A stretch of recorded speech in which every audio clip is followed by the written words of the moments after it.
j'ai grandi dans une maison simple mais vivante. C'était la maison typique d'une grande famille, bruyante, occupée et avec des histoires qui pouvaient durer toute une vie. La maison était modeste, les murs étaient peints en blanc et, au fil du temps, ils s'étaient tachés à cause des mains curieuses des enfants. La cuisine était le cœur de la maison, sentant toujours le café frais mélangé à l'arôme du pain que ma mère préparait tôt le matin. Mon oncle Joao, le frère cadet de mon père, était un personnage central dans ce scénario. Il ne vivait pas avec nous, mais il était là tous les jours, comme si notre maison était une extension de la sienne. Joao était le genre d'homme que tout le monde voulait. Grand, avec un sourire qui illuminait n'importe quelle pièce, il semblait toujours savoir quoi dire et comment le dire. Il était l'homme bon de la famille, celui qui aidait tout le monde, qui ne disait jamais « non » à une faveur.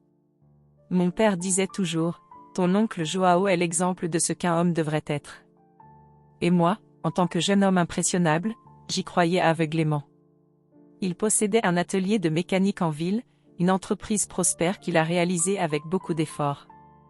Le week-end, il organisait des barbecues dans le jardin, racontant des histoires qui faisaient rire tout le monde. Mais ce qui ressortait vraiment, c'était l'affection qu'il avait pour ma tante Anna, sa femme. Il semblait former le couple parfait. Se tenant toujours la main, échangeant des regards complices. C'était le genre d'amour qu'on voyait dans les films. Ma mère disait, John est un mari que toutes les femmes rêvent d'avoir. Il n'oubliait jamais les dates spéciales, faisait des surprises, apportait des fleurs et, surtout, semblait entièrement dévoué à sa famille. Et ce n'était pas seulement ça. Il était aussi l'oncle préféré de tous ses neveux. À son arrivée, il avait des bonbons cachés dans sa poche à distribuer. Il était le premier à participer au jeu des enfants et le dernier à partir lorsque nous demandions à jouer au ballon. Il n'y avait personne qui n'aimait pas Joao. Il était le centre de notre famille, le pilier d'une maison qui, malgré sa simplicité, était pleine d'amour et de rire. Mais au fil du temps, j'ai commencé à réaliser que ce qui semblait parfait pouvait avoir ses défauts. Rien de grand, juste des petits détails qui passaient inaperçus à l'époque. Joao a commencé à arriver plus tard aux réunions de famille. Il semblait distrait, parfois même distant. Mais nous l'avons ignoré, car après tout, nous avons tous de mauvais jours, n'est-ce pas? À l'époque, je ne pensais pas que l'admiration que je ressentais pour lui serait mise à l'épreuve. Parce que, même si personne ne pouvait l'imaginer, derrière ce charmant sourire se cachaient des secrets qui changeraient à jamais la façon dont je le regardais, lui et notre famille. Après ce dimanche, tout a commencé à changer. Des détails qui passaient auparavant inaperçus palpitaient désormais, prenant une lueur inconfortable, presque inquiétante. Mon oncle Joao, toujours aussi présent et affable, parut soudain se dissoudre dans sa propre absence. Les réunions de famille, autrefois sacrées, sont devenues une vague possibilité. Et quand il est apparu, c'était comme un hologramme, le corps là, mais l'esprit errant dans un endroit lointain et inaccessible. Au début, personne n'osait le remettre en question. John est occupé, ont-ils dit. Son atelier était florissant et exigeait plus de lui, du moins c'est ce que nous croyions. Mais les excuses ont commencé à paraître, mécaniques. Les appels incessants qui le faisaient partir pour répondre, l'expression fermée qu'il rapportait, la manière presque furtive avec laquelle il a rangé son téléphone portable immédiatement après. Quelque chose n'allait pas, même si personne ne voulait l'admettre. Ma tante Anna, toujours ferme, commençait à montrer des fissures dans son armure. De petits signes indiquant que quelque chose en elle aussi s'effondrait. Pendant la vaisselle, dans un de ces moments où les vérités s'échappent sans prévenir, elle lâcha, essayant de garder un ton léger, mais échouant lamentablement. Joao est tellement étrange. Je ne sais pas si c'est le travail ou autre chose. Sa voix tremblait, et quelque chose d'autre, restait dans l'air, lourd comme du plomb. C'est à ce moment-là que Vanessa a commencé à émerger du puzzle. Au début, ce n'était qu'une pièce discrète, presque insignifiante. Mais petit à petit, il est devenu impossible de l'ignorer. Joao l'a mentionné avec une fréquence inconfortable, toujours sur un ton d'admiration professionnelle. Vanessa est incroyable, je ne sais pas comment l'atelier a survécu sans elle. Mais il y avait quelque chose dans la façon dont son visage s'illuminait lorsqu'il prononçait son nom, quelque chose qui semblait faire tomber les barrières du simple professionnalisme. Puis vint cette nuit-là. Le dîner du dimanche, la table dressée, les conversations triviales. Anna, avec un sourire qui n'atteignait pas ses yeux, a posé la question que nous voulions tous poser. Joao, tu passes tellement de temps avec cette Vanessa que je pense déjà que c'est ta deuxième épouse. Les rires envahirent la pièce, noyant la tension pendant un moment. Mais John ne rit pas. Il sourit, oui, mais c'était un sourire déséquilibré et serré, presque comme si quelqu'un avalait quelque chose d'amer. Il changea de sujet si rapidement que l'air sembla bouger avec lui, laissant un étrange vide sur la table.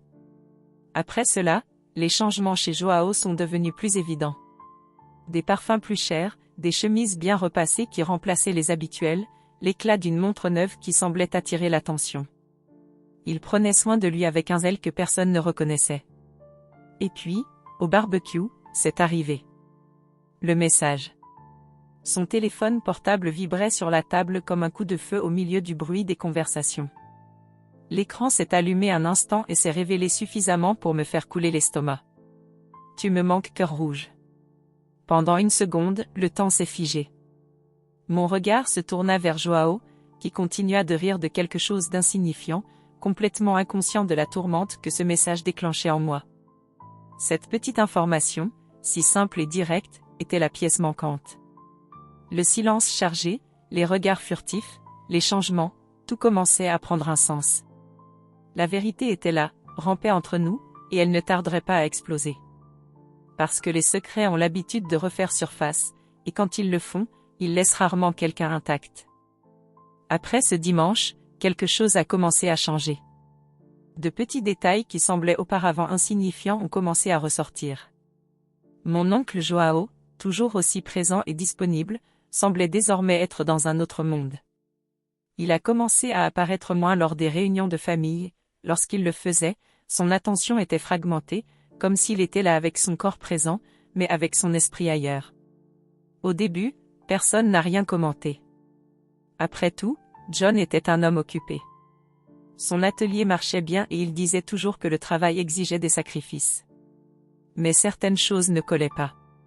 Par exemple, il a commencé à recevoir beaucoup d'appels sur son téléphone portable et il sortait presque toujours pour y répondre. À son retour, il était plus sérieux, plus réservé, comme s'il portait quelque chose de lourd. Ma tante Anna, qui avait toujours été une femme forte et confiante, a commencé à montrer des signes d'inquiétude. Elle a fait remarquer avec désinvolture que Joao était différent, plus absent et que ces derniers temps il était rentré trop tard. Elle souriait, essayant de le cacher, mais dans ses yeux on pouvait voir que cela la dérangeait. Un jour, alors qu'elle et moi faisions la vaisselle ensemble, elle a dit « Joao agit bizarrement, tu sais ? Je ne sais pas si c'est le travail ou autre chose, mais j'ai l'impression qu'il est loin. » Chaque jour, les soupçons grandissaient. Joao a commencé à justifier ses retards avec de vagues excuses. J'ai récupéré un client à la dernière minute, la voiture avait un problème, j'avais besoin de revoir quelques factures de l'atelier. Toujours quelque chose de différent, toujours une histoire. Mais ce qui a le plus retenu mon attention, c'est sa relation avec Vanessa. Elle était désormais mentionnée plus fréquemment. Il parlait d'elle avec un naturel qui m'a gêné, mais toujours sur un ton professionnel. Vanessa est très efficace, elle me sauve la vie là, dans l'atelier, je ne sais pas comment je faisais avant elle. Un soir, alors qu'il est venu dîner avec nous, ma tante n'a pas pu se retenir. Alors qu'elle posait l'assiette sur la table, elle demanda avec désinvolture, mais avec une pointe d'ironie dans la voix, « John, tu passes tellement de temps avec cette Vanessa que je commence à penser qu'elle est ta seconde femme. » Tout le monde a ri, mais pas John. Il sourit, mais c'était un sourire inconfortable, presque forcé. Il changea rapidement de sujet, comme s'il voulait effacer ce moment de l'air. J'ai commencé à remarquer plus de choses. Joao prenait davantage soin de lui. Il a commencé à utiliser des parfums plus chers, à troquer sa vieille montre contre une nouvelle et brillante et semblait plus préoccupé par son apparence. C'est normal, ai-je pensé au début, peut-être qu'il s'apprécie juste. Mais au fil du temps, il était impossible de ne pas associer ces changements à Vanessa. La goutte qui a fait déborder le vase pour moi a été lorsque, lors d'un barbecue à la maison, j'ai vu le téléphone portable de Joao vibrer sur la table. L'écran s'est allumé et pendant une brève seconde, j'ai vu un message. Tu me manques, dit-il, suivi d'un emoji en forme de cœur. Je ne pouvais pas voir le nom de l'expéditeur, mais mon cœur s'est figé. J'ai regardé Joao et il semblait si calme, si insouciant. Mais à ce moment-là, quelque chose en moi savait, quelque chose n'allait pas. Très faux. C'était comme si une vérité silencieuse planait sur nous. Petit détail, regard, changement subtil. Tout cela a commencé à constituer un puzzle que je ne comprenais pas encore complètement, mais dont je savais qu'une fois terminé, il révélerait quelque chose de grand. Et douloureux. C'était une de ces nuits qui s'accompagnent d'un silence pesant, presque complice. La maison était calme et tout le monde s'était déjà endormi. Je restais dans le salon, affalé sur le canapé, avec la faible lumière de la télé vacillant à un rythme hypnotique, sans la moindre trace de sommeil. C'est à ce moment-là que j'ai entendu le bruit de la porte qui se déverrouillait. Mon corps est devenu alerte. Il était minuit passé et Joao, si prévisible dans sa routine, n'est jamais arrivé à cette heure-là. Je me levai lentement, pieds nus sur le sol froid, et regardai par la porte. Il entra, mais il n'était pas seul. Vanessa l'accompagnait, ses pas légers et pleins d'assurance qui me déconcertaient.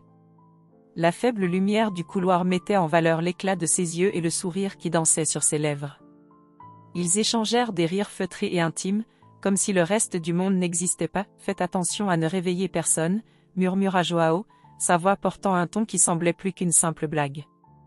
Elle rit, d'un rire bas et taquin, et lui toucha le bras d'un geste qui semblait trop naturel mais plein d'intention. Mon cœur s'emballait, l'air devenait plus difficile à aspirer. Ce n'était pas ce qu'ils faisaient là, à ce moment-là, qui me mettait mal à l'aise. C'est comme ça qu'ils étaient. La proximité, les regards furtifs, la tension de l'air. Ils traversèrent le couloir et Joao ouvrit la porte du bureau, permettant à Vanessa d'entrer la première. J'ai attendu, essayant de convaincre mon corps de se calmer, mais la curiosité, ou peut-être quelque chose de plus fort, a pris le dessus sur moi. J'ai marché prudemment, sentant chaque muscle tendu. Quand je me suis approché de la porte, le bruit des voix s'était déjà calmé. Pendant un instant, j'ai cru qu'ils étaient partis, puis je l'ai entendu. Ce n'étaient pas des mots. Je me suis encore rapproché, mon souffle retenu. À travers la fissure, je pouvais les voir. La scène qui s'est déroulée était plus intime que tout ce que je pouvais imaginer. Joao était assis dans son fauteuil habituel, mais la façon dont Vanessa se penchait sur lui n'avait rien d'habituel. Elle tenait son visage d'une main ferme, ses doigts glissant lentement, tandis que leurs lèvres se rapprochaient trop près, hésitant juste assez pour faire palpiter l'instant. Les yeux de Joao étaient fixés sur les siens, comme si elle était la seule chose qui existait. Son corps se détendit, mais le sien était une pure tension, une pure promesse. Lorsque leurs lèvres se touchèrent enfin, ce fut comme si l'air du petit bureau avait été aspiré. Le son était faible, mais chaque mouvement semblait assourdissant. Ses mains descendirent jusqu'à sa taille, la rapprochant, tandis que leur respiration devenait irrégulière. Vanessa rejeta un instant la tête en arrière, ses cheveux tombant comme un rideau, avant de se pencher à nouveau, désormais à cheval sur lui, comme si le contrôle de la situation lui appartenait entièrement. Je reculai, mon corps tremblant sous un mélange d'adrénaline, d'incrédulité et de quelque chose que je ne voulais pas nommer. Je retournai au salon, le cœur battant dans ma poitrine. La télé était toujours allumée, mais les sons semblaient désormais lointains, irréels. Quand le matin arriva enfin, j'entendis le bruit de la porte qui se fermait. J'ai jeté un coup d'œil par la fenêtre à temps pour voir Joao aider Vanessa à monter dans un taxi. Il était calme, presque indifférent, comme si de rien n'était. Mais en moi, tout était en morceaux. Il portait désormais un secret qui brûlait comme le feu. Et au fond, je savais que ce soir n'était que le début. Après cette nuit, j'avais la tête dans un tourbillon. Je ne savais pas quoi penser de ce que j'avais vu. Une partie de moi voulait l'ignorer, faire comme si de rien n'était. Après tout, qui étais-je pour me mêler des affaires de Joao? Mais une autre partie, plus forte, a dit que c'était mal, qu'il trahissait non seulement ma tante Anna, mais toute la confiance que notre famille avait en lui. J'ai passé les jours suivants à essayer d'agir naturellement, mais c'était impossible. Chaque fois que Joao apparaissait à la maison, je l'observais avec des yeux différents. Il restait le même, comme toujours, souriant, enjoué, racontant des histoires qui faisaient rire tout le monde. Mais maintenant, je savais que derrière ce sourire il y avait quelque chose de sombre, quelque chose qu'il cachait à tout le monde. J'évitais d'être avec lui trop longtemps, de peur de laisser échapper quelque chose ou de le confronter accidentellement. Il a remarqué mon changement. Un jour, alors que nous étions dans la cour, il m'a pris à part.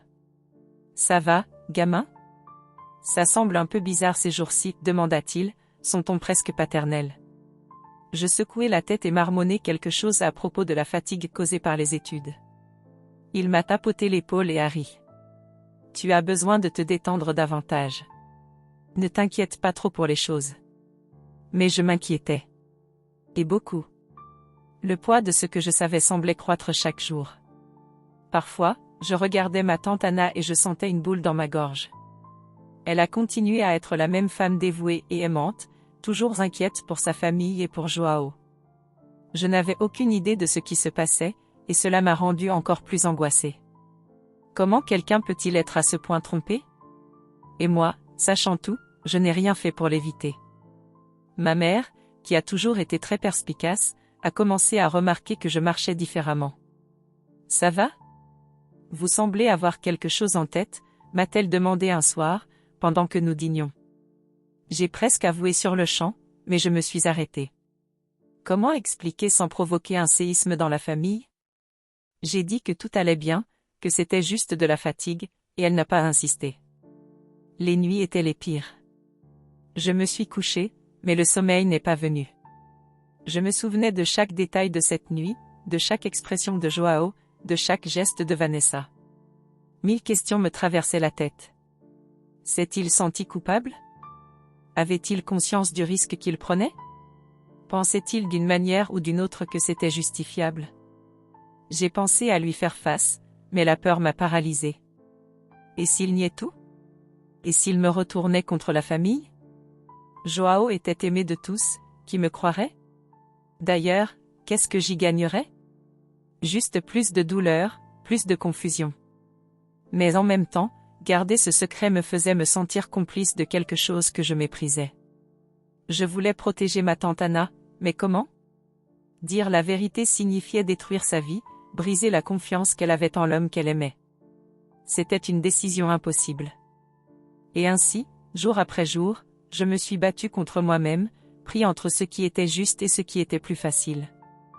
Et au fond, je savais que tôt ou tard, ce secret éclaterait. Je ne savais tout simplement pas quand ni comment. Le jour de la confirmation est arrivé de manière si inattendue que, pendant un instant, je n'ai pas su comment réagir. C'était un samedi après-midi ensoleillé et ma tante Anna a décidé de faire une surprise à Joao. Je vais apporter un déjeuner spécial à l'atelier. Il est tellement occupé, le pauvre. Il a à peine le temps de manger correctement, a-t-elle dit.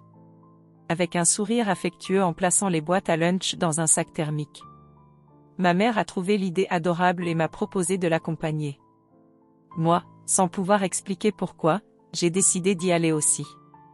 Quelque chose en moi me disait que ce déjeuner serait plus qu'une simple visite inattendue. Nous sommes montés dans la voiture et nous sommes dirigés vers l'atelier, un bâtiment simple mais organisé, où Joao passait la plupart de ses journées. À notre arrivée, le portail était fermé, ce qui était étrange pour un samedi après-midi. Anna, sans se déranger, est sortie de la voiture avec le sac. Il doit être à l'intérieur, concentré sur un travail, dit-il en poussant la porte et en entrant. Ma mère et moi avons suivi. Dès que nous avons franchi le portail, j'ai entendu des voix venant du fond de l'atelier, étouffées mais clairement de Joao et Vanessa. Ma respiration s'est accélérée. Anna a appelé Joao, mais n'a pas reçu de réponse immédiate. Nous avons fait encore quelques pas jusqu'à ce que, alors que nous tournions au coin d'une des voitures garées, nous apercevions quelque chose qui a arrêté le temps. Joao était appuyé contre un comptoir et Vanessa était trop près de lui. Les deux hommes parlèrent intimement, avec des sourires complices et des gestes qui en disaient plus que n'importe quel mot. Mais le pire est arrivé lorsque Vanessa, sans remarquer notre présence, s'est penchée et l'a embrassé. C'était rapide, mais c'était suffisant. Anna a laissé tomber le sac par terre avec un bruit fort qui a résonné tout au long de l'atelier. Le bruit a fait se retourner Joao et la panique a envahi son visage lorsqu'il nous a vus là-bas. Non. Bégaya-t-il en faisant un pas en avant, tandis que Vanessa, visiblement gênée, s'éloignait. Ma tante restait immobile, les yeux fixés sur Joao. Il n'y avait pas de cri, il n'y avait pas de scandale. Son silence était plus dévastateur que tous les mots qu'elle aurait pu prononcer. Seules les larmes qui commençaient à couler lentement trahissaient la douleur qu'elle ressentait. « C'est ça, John ?» réussit-elle finalement à demander, d'une voix basse et tremblante. Il essaya de répondre, essaya de se justifier, mais les mots ne sortaient pas. C'était comme s'il savait qu'il n'y avait aucune excuse qui pourrait effacer ce dont nous venions d'être témoins. Vanessa, sans rien dire, attrapa son sac et s'éloigna précipitamment, sans se retourner. Ma mère a essayé de consoler Anna, qui vient de lever la main pour demander à être seule. Elle regarda Joao une fois de plus, comme si elle cherchait en cet homme le mari qu'elle connaissait, mais tout ce qu'elle voyait était un étranger. « Je ne veux rien entendre pour le moment », a-t-elle déclaré avant de quitter l'atelier, laissant Joao là, muet et vaincu. Le retour à la maison fut silencieux. Personne ne savait quoi dire. En moi, il y avait un mélange de soulagement de ne plus avoir à porter ce secret et d'immense douleur de voir Anna détruite. Je savais que ce moment serait un tournant pour nous tous, et malheureusement, j'avais raison. Quand nous sommes rentrés à la maison, ma tante Anna était complètement silencieuse. Elle entra directement dans sa chambre, ferma la porte derrière elle et n'en sortit pas du reste de la journée. Ma mère, inquiète, est restée dehors pendant quelques minutes, essayant de la convaincre de parler. Mais la réponse était toujours la même, « Je veux juste être seule ». Pour moi, ce silence était pire que n'importe quel cri. Anna a toujours été la force de la famille, la personne qui maintenait tout le monde ensemble. Voir cette forteresse s'effondrer était dévastateur. Je me demandais comment elle se sentait, mais en même temps, j'avais peur d'imaginer. La trahison n'a pas été seulement un coup dur pour son cœur, c'était aussi une rupture dans tout ce qu'elle croyait à propos de l'homme avec qui elle avait construit sa vie.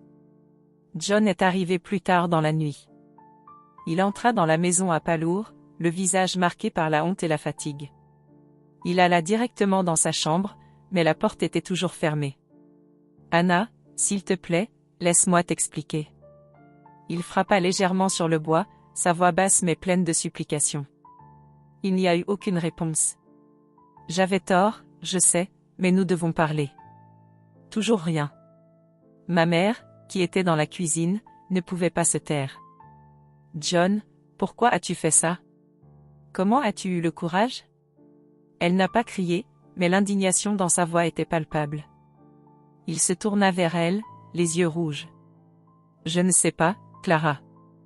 Je ne sais pas ce qui m'a pris. » Il a commencé à parler, plus pour lui-même que pour nous.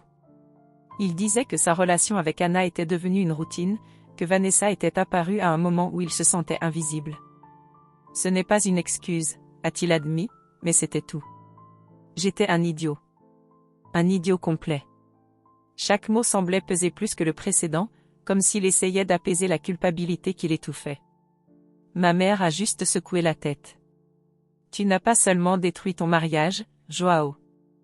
Tu as détruit la confiance de nous tous. » Ces mots semblèrent frapper Joao comme une gifle.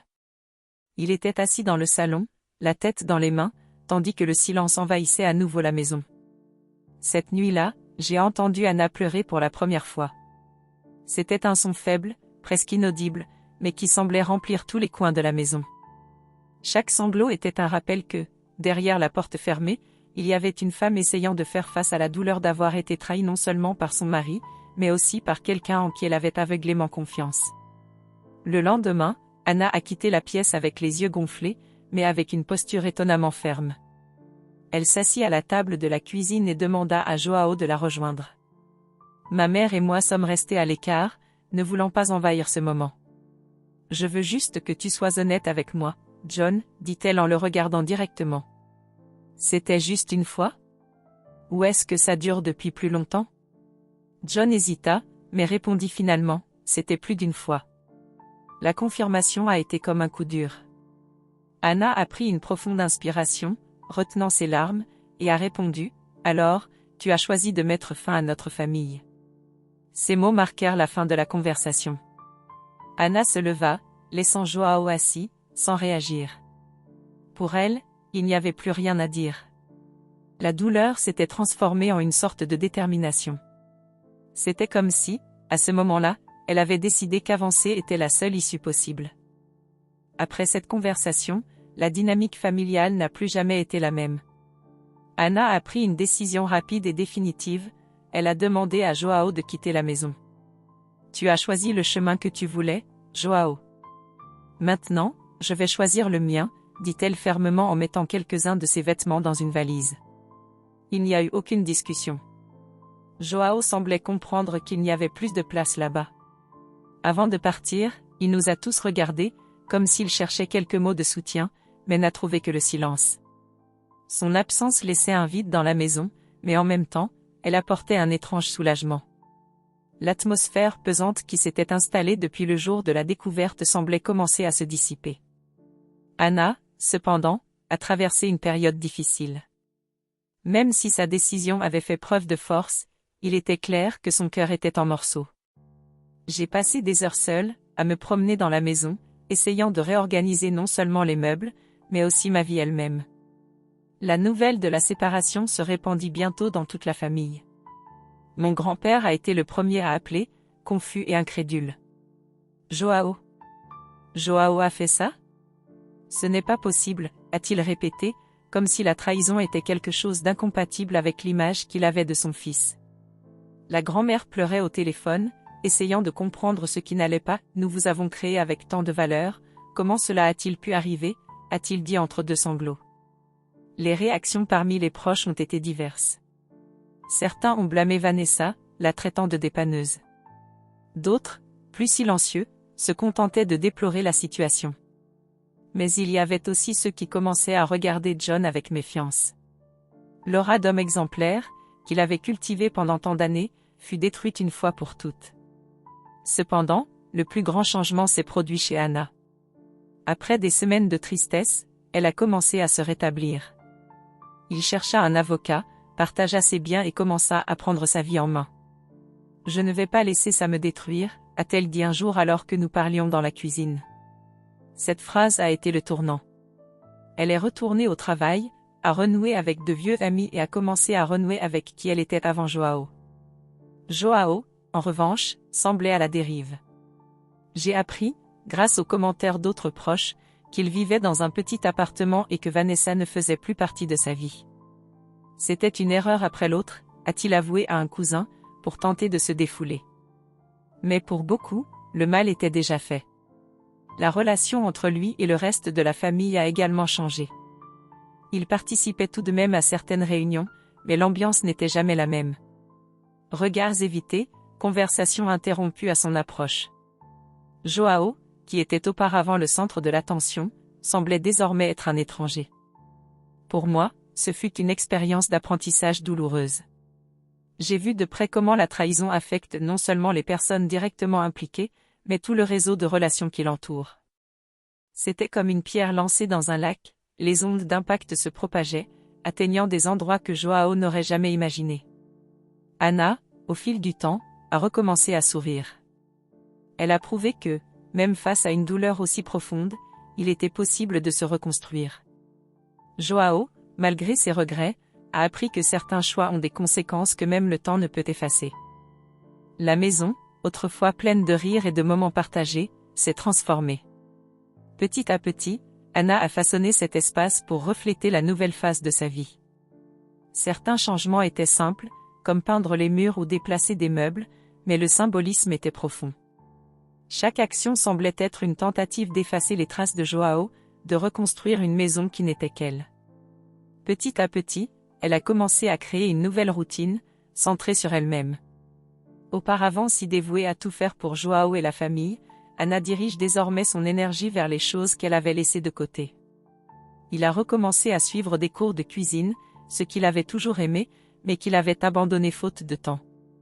Elle a commencé à sortir avec des amis, à participer à des événements communautaires et même à voyager seule, quelque chose qu'elle ne s'était jamais autorisée à faire auparavant. Je la regardais avec admiration. C'était comme si elle redécouvrait qui elle était en dehors du rôle d'épouse. « On se perd parfois, tu sais », a-t-elle dit un soir, alors que nous parlions sur le porche. J'étais tellement concentrée à faire plaisir à Joao, à faire avancer les choses, que je me suis oubliée. Au final, peut-être qu'il m'a rendu service, même sans le vouloir. Tandis qu'Anna se reconstruisait, Joao affrontait un chemin plus ardu. Sans la structure familiale qu'il avait toujours soutenue, il semblait perdu. J'ai entendu dire que tu avais essayé de te remettre avec Vanessa, mais elle n'était pas intéressée. Certains proches essayaient toujours de maintenir le contact avec lui, mais il était clair que la culpabilité et le regret pesaient sur chaque interaction. Il n'était plus aussi confiant et admirait John qu'avant. C'était désormais un homme marqué par ses choix, essayant de comprendre comment il en était arrivé là. Pour la famille dans son ensemble, la trahison a apporté des leçons difficiles mais importantes. Nous avons été contraints de faire face à la réalité, tout n'est pas ce qu'il semble être, même à l'intérieur de nos maisons. L'image de perfection projetée par Jean cachait des défauts humains, ce qui nous faisait réfléchir sur nos propres attentes et jugements.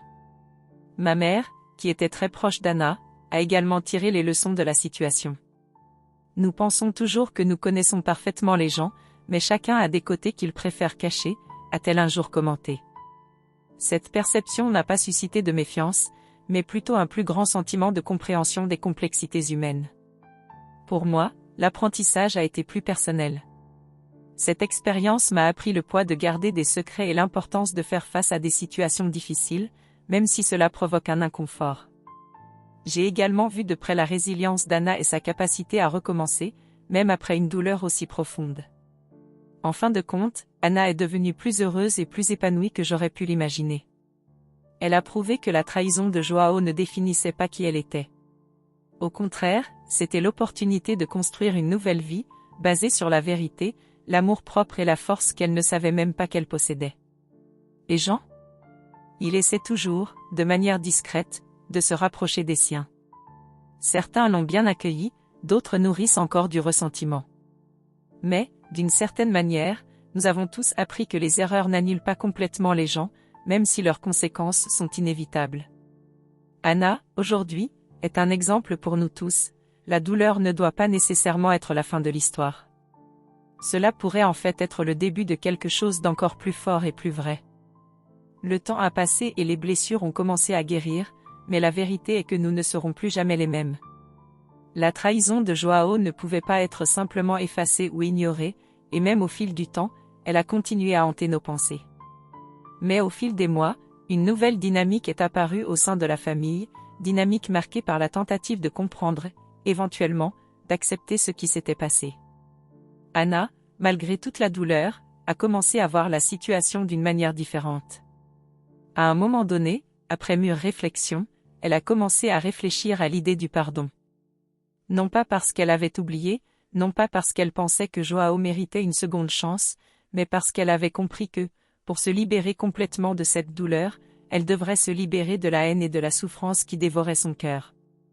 Pardonner, ce n'est pas oublier, ce n'est pas toucher la tête de quelqu'un qui a fait du mal. Pardonner est en fait une manière de se libérer, de ne plus porter ce poids, a-t-elle dit un jour en m'expliquant comment elle gérait le processus émotionnel. Ces paroles semblaient profondes, mais à ce moment-là, je ne savais pas si je pouvais voir les choses de la même manière. Joao, à son tour, a fait plusieurs tentatives pour regagner la confiance d'Anna. Il savait qu'il n'y aurait pas de retour au mariage, mais il a commencé à faire de petits pas, essayant de montrer ses regrets, non seulement en paroles, mais en actes. Il s'est adressé à un psychologue, a demandé de l'aide pour comprendre ce qui l'avait poussé à commettre cette trahison. Même en silence, il a démontré son désir de se racheter auprès de tout son entourage. Il était évident qu'il ne voulait plus de la vie qu'il avait, mais il se retrouvait piégé dans les conséquences de ses propres erreurs. Un jour, lors d'un déjeuner en famille, Joao est apparu à l'improviste, essayant une fois de plus d'établir la communication. Ce fut un moment inconfortable, mais Anna, dans un geste que beaucoup considéraient comme un énorme courage, l'invita à s'asseoir à table. Ce n'était pas qu'elle avait pardonné à ce moment-là, mais elle commençait à montrer que, pour elle, la vie continuait, avec ou sans Joao, et qu'il n'avait plus de pouvoir sur son bonheur. « Je ne te déteste pas, John, dit-elle calmement. Mais le pardon ne changera rien à ce qui s'est passé. Ce dont j'ai besoin, c'est que tu comprennes que, pour moi, tu n'es plus l'homme que j'ai connu. Et je ne suis plus non plus la femme que j'étais. Il faut avancer, chacun à sa manière. Et c'est ainsi, avec une franchise douloureuse et avec la légèreté de quelqu'un qui se libère enfin d'un poids, qu'Anna commença à se réconcilier avec le passé. Elle n'a pas essayé d'effacer ce qui s'était passé, mais a utilisé la douleur comme carburant pour se réinventer. Le pardon est alors devenu davantage un outil d'apaisement de soi qu'une concession à l'autre. Moi, encore un peu perdu dans mes propres réflexions, j'ai essayé de comprendre la notion de pardon. Je savais que ma tante ne minimisait pas la douleur et ne prétendait pas que les choses pouvaient revenir à la normale. Elle ouvrait simplement la porte à sa propre guérison. Pour elle, le pardon était un moyen d'avancer sans laisser le poison de la colère continuer à ronger son âme. En fin de compte, le pardon ne concerne pas l'autre, mais celui qui pardonne. Anna m'a appris que, aussi difficile que cela soit, la seule façon d'avancer véritablement est d'apprendre à laisser le passé à sa place, sans lui permettre de dicter notre avenir. Et même si les cicatrices de la trahison ne disparaissent jamais complètement, elles font partie de l'histoire, du voyage que chacun de nous entreprend pour devenir plus fort et plus entier. Et, sur ce chemin, le pardon, aussi difficile soit-il, est l'une des plus grandes libérations que nous puissions réaliser. Le nouveau départ de la vie d'Anna fut progressif, comme l'aube d'un nouveau jour, où l'obscurité de la nuit était encore présente, mais où la lumière commençait lentement à apparaître.